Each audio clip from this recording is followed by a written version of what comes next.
है शिवपुरी की, जहां पे कमजोर नवजातों की जान बचाने के लिए यूं तो जिला अस्पताल में इनबॉर्न और आउटबॉर्न एसएनसीयू वार्ड बनाए गए हैं, लेकिन इतना सब कुछ होने के बावजूद पिछले 3 महीनों में नवजातों की मौत का आंकड़ा जो सामने आया है वो चौंकाने वाला है।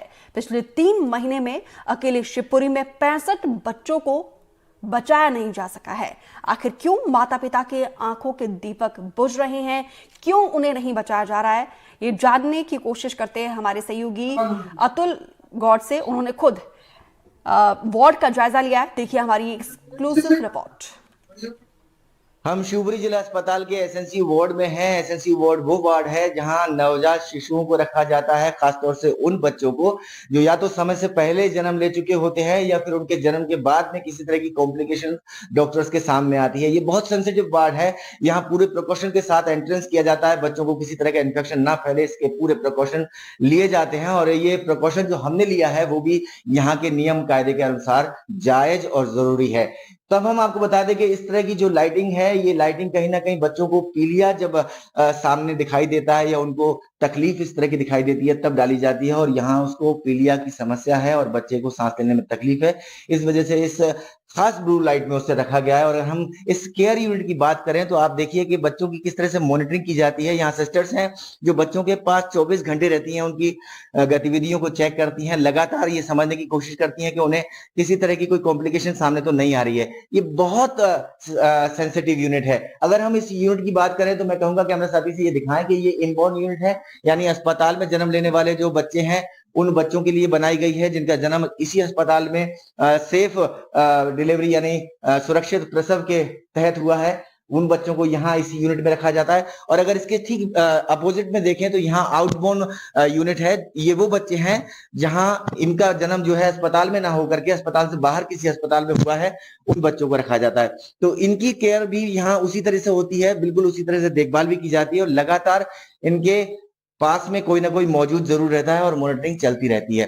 ये दोनों में जो अंतर है वो अंतर ये है कि एक तरफ प्रसव जो सुरक्षित प्रसव है वो, और एक तरफ अगर हम कहें कहीं ना कहीं अगर किसी अस्पताल में असुरक्षित प्रसव कराया गया हो या किसी तरह की कोई लापरवाही आ गई हो सामने, तो उस तरह की जो आउटबोर्न यूनिट है यहाँ रखा गया है और उनके केसेस जो है अलग तरीके से दिखाई देते हैं।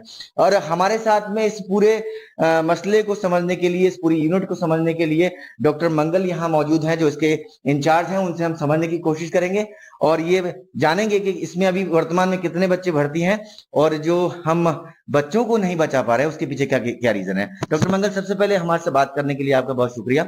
हम ये जानेंगे कि इस समय अपने पास में कितने बच्चे? टोटल 21 बच्चे भर्ती हैं। इस समय 21 बच्चे भर्ती हैं। तो आउटबोर्न और इनबोर्न मिलाकर के हैं दोनों मिलाकर जी।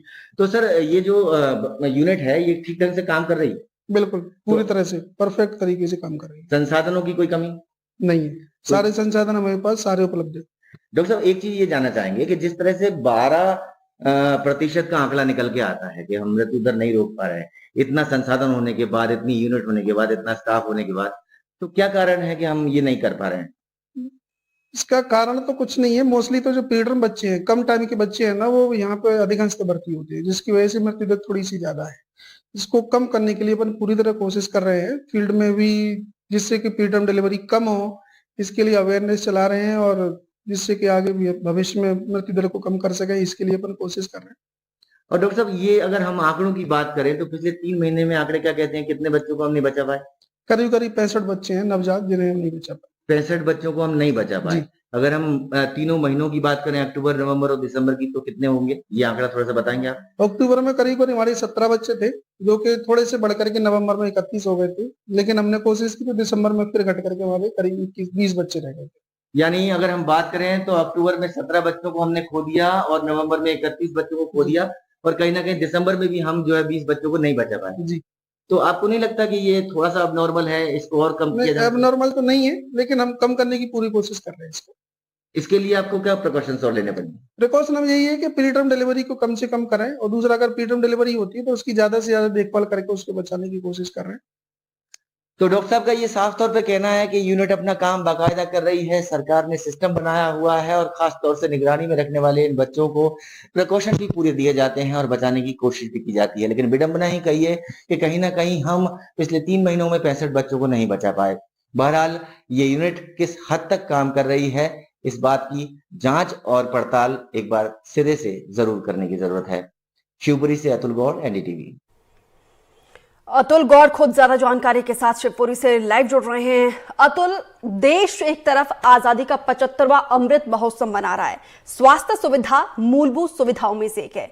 हम वो भी तस्वीर दिखाते हैं जब डॉक्टर्स कारनामा करके दिखाते हैं कि हमने देखिए ये रिसर्च किया है और ये हमने अचीव किया है, तो दूसरी तस्वीर ये भी है जहां पे 3 महीने का जो आंकड़ा निकलकर सामने आया है, ये हैरान कर देने वाला है, चौंकाने वाला है।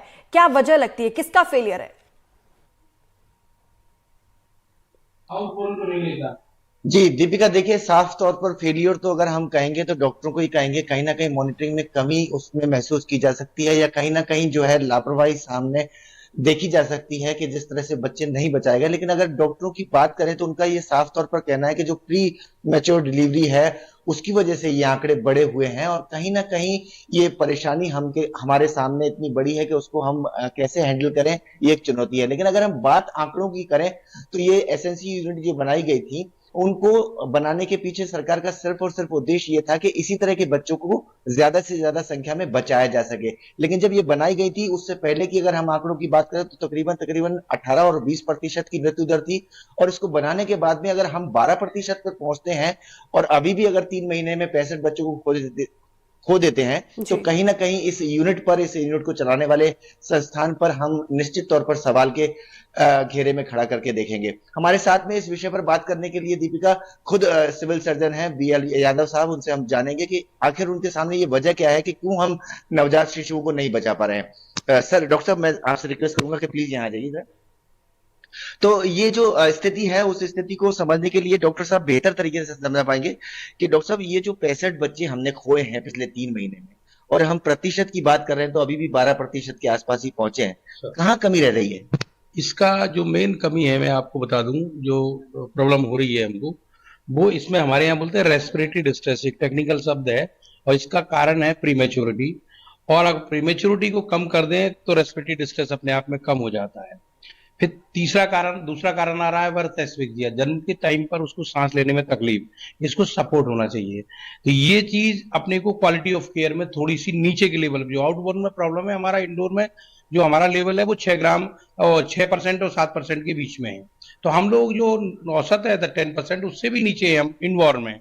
इनवॉर्न यूनिट हमारी जो है हमें कोई प्रॉब्लम नहीं है, लेकिन आउटबोर्न में हमारा जो परसेंटेज है वो करीबन सेप्टिसीमिया, बर्थ एस्फिक्सिया और प्रीमेच्योरिटी आरडीएस, ये 4 कारणों से ज्यादा आ रहा है। कंजेनिटल एनाबली भी एक कारण है, उसमें ट्विंस बच्चे, ट्रिपलेट्स, ये उसके मुख्य कारण होते हैं कि वो बच्चा 1 किलो से कम के जो पैदा होते हैं उनको बचाना बहुत मुश्किल होता है। तो ये कुछ ऐसी वजह है, इनके लिए अपन थोड़ी सी क्वालिटी ऑफ एएनसी केयर, जैसे maternal weight, maternal malnutrition, maternal support, maternal ANC care, ये चीजें कुछ ऐसी हैं जिन पर करने से थोड़ा सा सुधार आएगा। दूसरी टाइमली रेफरल और timely recognition of problem at the level of house, यानी घर के लेवल पर ये पहचान हो जाए कि दर्द कब से बढ़ा और कब वो डिलीवरी पॉइंट गई।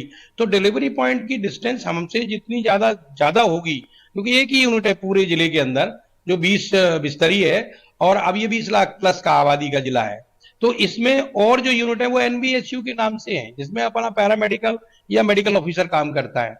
तो दूरी हमारे जैसे ब्लॉक की है 75 किलोमीटर, 70 किलोमीटर, तो अगर डिस्टेंस को ध्यान में रखते हुए अपन बात करें और उसको टाइमली ये लगे तो डिस्टेंस को कम करना है तो आपको संस्थाओं को नीचे तक बढ़ा के और ले जाना पड़ेगा। तो वो चीज एक वैसा टास्क है जो टेक्निकल स्टाफ मांगता है या इंफ्रास्ट्रक्चर मांगता है। वो प्रयास हुए भी हैं, पहले से बहुत ज्यादा हुए हैं, लेकिन हाँ, जैसे कि सर ने बताया कि हाँ ये 20 से अपन 12 पे आए, इसको और अपन ले जा सकते हैं। जो नॉर्मल का लेवल निर्धारित किया है 10% का, वो कर सकते हैं। इसमें मैं पूरा सहमत हूं कि 10% तक तो आ सकता है, लेकिन maternal care at the level of house, maternal care at the level of sub centre, maternal care at the sub centre of medical officer level, ये सब नीचे से ड्रेन हो रहा है। तो हम ये इनबॉर्न को हम 6-7% पर ला सकते हैं डेथ को, तो हम आउटबोर्न को भी हम 10% पर रख सकते हैं। तो ये कुछ ऐसी चीजें जो क्वालिटी ऑफ केयर मदर की नीचे से बढ़ेगी, बच्चे की नीचे से बढ़ेगी। बच्चा हमारा 70 किलोमीटर ट्रेवल करके हमारे पास आता है, तब तक बहुत देर हो चुकी है। तो ये कुछ कारण ऐसे हैं भले ही अपने पास तो 108 बिल्कुल है, हम यहाँ लोग पे निरंतर दे रहे हैं चुनौतियों उनको का कि अंबार है। आपको अब वाहन देखना होगा मिल कि इन जाएगा। चुनौतियों से लेकिन साइंस वाहन कैसे मिलेगा। निपटता है। फिलहाल विस्तार से जानकारी साझा करने के लिए अतुल और डॉक्टर से बातचीत करने के लिए आपका बहुत बहुत शुक्रिया।